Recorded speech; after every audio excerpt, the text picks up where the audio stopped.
Hello বন্ধুরা, আমার চ্যানেলে তোমাদের সকলকে স্বাগত। আশা করি তোমরা সকলে খুব ভালো আছো, সুস্থ আছো। আমিও খুব ভালো আছি। আবার চলে এসেছি নতুন একটা ভিডিও নিয়ে। তো আমার ভিডিওটি স্কিপ না করে লাস্ট পর্যন্ত দেখতে থাকো। আজকে সকাল সকাল ছাদে চলে এসেছি। ছাদে এসে গাছে জল দিচ্ছিলাম। অন্যদিন যদিও দিদি জল দেয়, তাই আজকে আমি গাছে একটু জল দিচ্ছিলাম। তো আজকে কিন্তু ছাদে রোদ বেরায়নি, কিন্তু অনেক তাপ আছে, খুব গরম লাগছিল ছাদে। আমাদের ছাদে কি কি গাছ আছে সেগুলো তোমাদের সাথে অবশ্যই শেয়ার করব। আমার ভিডিওটি কন্টিনিউ দেখতে থাকো। আমি কিন্তু আমাদের ছাদে অনেক সুন্দর সুন্দর ফুল গাছ লাগিয়েছি, যেগুলো তোমাদের সাথে শেয়ার করব। আজকে সারাটা দিন আমি কেমন করে কাটালাম সেটা তোমাদের সবার সাথে শেয়ার করছি। আজকে সারাদিন আমি ল্যাদ খেতে খেতে কাটিয়েছি, খুব অলসামের মধ্যে দিয়ে কাটিয়েছি, যেটা তোমাদের সাথে শেয়ার করব। তারপর দেখো নিচে এসে দেখি বাবা পাশের বাগান থেকে ঘ্যাটকোল আর কচুরি নিয়ে এসছে। আগের দিন কচুরি বাটা খেয়ে সবারই খুব ভালো লেগেছিল, তাই আবারও কচুরি এনেছে। কালকে বাটা করব, আজকে যেহেতু খাওয়া হয়ে গেছে সবার, তাই ঘ্যাটকোল আর কচুরি রেখে দিলাম, কালকে এগুলো বাটা করব বলে। তারপর দেখো আমি এই যে সোফার উপর বসেছি, তারপর আমি এখান থেকে প্রায় কয়েক ঘন্টা পরে উঠেছি। তারপর দেখলাম সোফাটা এদিকটা একটু নোংরা হয়ে রয়েছে, তাই আবার পরিষ্কার করে নিলাম। তারপর দেখো ওই যে বিছানা চাদরটা দেখলে, ওই বিছানা চাদরটা পেতে আমি মাঝে মাঝে নিচেই শুয়ে থাকি, এত গরম না থাকা যায় না। তারপর দেখো এই সোফার উপরে সারাদিন বসে থাকি। ঘরে তো আরও গরম, বাইরে যদিও একটু ঠান্ডা।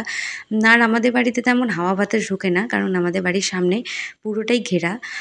কারণ আমাদের অনেক ফার্নিচার থাকে, তো ওই জন্য পুরো সামনেটা ঘেরা থাকে, এই জন্য হাওয়া বাতাস খুবই কম আসে, এই জন্য প্রচণ্ড গরম লাগে। তারপরে দেখো যে আমি সোফার পরে বসে বসে তোমাদের দাদাভাইয়ের সাথে ফোনে কথা বলছিলাম। তারপর দেখো আমার ভাই চলে এসছে, আমার ভাই ক্যামেরাটা দেখে চলে গেল। তারপর সারাটা দিন আমি এভাবে ল্যাদ খেতে খেতে অলসামের মধ্যে দিয়ে কাটিয়েছি। এবার বিকালবেলা মা বললো যে ছাদে থেকে জামা কাপড়গুলো তুলে নিয়ে আয়, তাই আমি ছাদে গেলাম জামা কাপড়গুলো তুলতে। তারপর ছাদে জামা কাপড়গুলো তুলে এবার তোমাদের সাথে আমি শেয়ার করব আমাদের ছাদে কি কি গাছ আছে। এই দেখো, এটা সবথেকে আমার প্রিয় গাছ, আর ফুলগুলো খুবই সুন্দর। আর এই যে নয়নতারা গাছ আছে, কাঞ্চন ফুল গাছ আছে, আর এই যে ড্রাগন ফল গাছ, এটা কিছুদিন আগে লাগিয়েছি। এটা যদিও এখনও ফল হতে 1 বছর লাগবে। আর এই দেখো আমাদের কাকাদের ছাদ ঢালাই প্রায় হয়ে গেছে অনেকটা। আর এবার দেখাবো ওই যে ওই পাশে খালের ওপাশে যে রাস্তাটা দেখা যাচ্ছে, জানি না ক্যামেরায় বুঝতে পারছো কি না, ওটা হলো বালুইগাছি পালপাড়ার রাস্তা। আর ওই রাস্তাটা দিয়ে আমাদের পুরনো বাড়ি যাওয়া যায়। তোমরা দেখতে পাচ্ছ কি না জানি না, কিন্তু এখানে একটা খাল আছে, আর খালের ওপাশে একটা রাস্তা আছে, ওটা বালুইগাছি পালপাড়ার রাস্তা। আর এই যে দেখো আমাদের খুবই উপকারী একটা গাছ, অ্যালোভেরা গাছ। এই অ্যালোভেরা গাছের ডালপালা কেটে আমি মাঝে মাঝে মিক্সিতে দিয়ে সেটা আমি চুলে লাগাই। তো এর ভিডিওটা আমি পরবর্তী কোনো ভিডিওতে শেয়ার করব। তো তারপর দেখো ছাদে একটু হাঁটাহাঁটি করে নিচ্ছিলাম, যেহেতু বিকাল হয়েছে, সারাদিন ঘরে বসে ল্যাদ খাচ্ছিলাম, তো এই জন্য আজকে একটু ছাদে হাঁটাহাঁটি করছিলাম, তাহলে যদি একটু শরীরটা ভালো থাকে। তারপরে দেখো অনেকটাই সন্ধ্যা লেগে এসছে। তারপর আমি তাড়াতাড়ি করে উপরে যাচ্ছিলাম, উপরে গিয়ে মন্দিরে যেতে হবে সন্ধ্যা লাগাতে, অনেকটাই সন্ধ্যা হয়ে গেছে, তাই তাড়াতাড়ি করে মন্দিরে চলে গেলাম। এই দেখো আমার দুটো গুবলু সোনা, তো একটা বড় গুবলু আর একটা ছোট গুবলু। আমার বড় গুবলু আর ছোট গুবলুর সম্পর্কে তোমাদের একটা ভিডিও আমি আপলোড করেছি, সেটা দেখে নিতে পারো। সন্ধ্যা দিয়ে নিচে গিয়ে দেখি যে মা রাত্রের খাবার বানানোর প্রস্তুতি শুরু করে দিয়েছে। তো আমি তো এখানেই বসে আছি, সে সোফার পর থেকে আজকে নড়ছিই না, তো সোফারে পরে বসে বসেই খাচ্ছিলাম।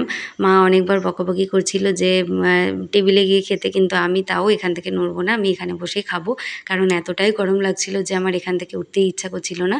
তাই এখানে বসে বসেই আজকে রাতে খাবারটা খেলাম। তো খাবার খেতে খেতে ভুলেই গেছিলাম আমি অ্যাকচুয়ালি ভিডিও করার কথা। তো এই দেখো অর্ধেকটা খাওয়ার পরই আমি ভিডিওটা করলাম। আজকে পোলাও আর আলুরদম হয়েছিল। তারপর মাকেও নিয়ে আসলাম যে মা তুমি আমার সাথে বসেই খাও। তো কেউ আজকে টেবিলে খেলাম না, আজকে সবাই সোফায় বসে খেলাম। তারপরে যে আমাকে ঘুমানোর প্রস্তুতি নিতে চলে এলাম। তারপর মনে পড়লো কালকে তো আমাকে শ্বশুরবাড়ি চলে যেতে হবে, ওই জন্য আমি তাড়াতাড়ি করে ব্যাগটা গুছিয়ে নিচ্ছিলাম। কালকে সকালেই আমার ট্রেনটা আছে, তো কালকে সকাল সকাল আমাকে শ্বশুরবাড়ি পৌঁছে যেতে হবে। কেন তাড়াতাড়ি শ্বশুরবাড়ি পৌঁছে যাচ্ছি পরবর্তী ব্লগে জানতে পারবে। তারপর ব্যাগটা গুছিয়ে আমি ঘুমিয়ে পড়বো। তো ব্লগটা আজকে এখানেই শেষ করছি। তো আবারও বলছি, আমার ভিডিওটি ভালো লাগলে একটা লাইক করে দিও, আর চ্যানেলটি সাবস্ক্রাইব না করে থাকলে এক্ষুনি সাবস্ক্রাইব করে দিও, আর বেল আইকনটি ক্লিক করে দিও, যাতে আমার ভিডিও সবার প্রথমে তোমার কাছে পৌঁছায়। Thanks for watching.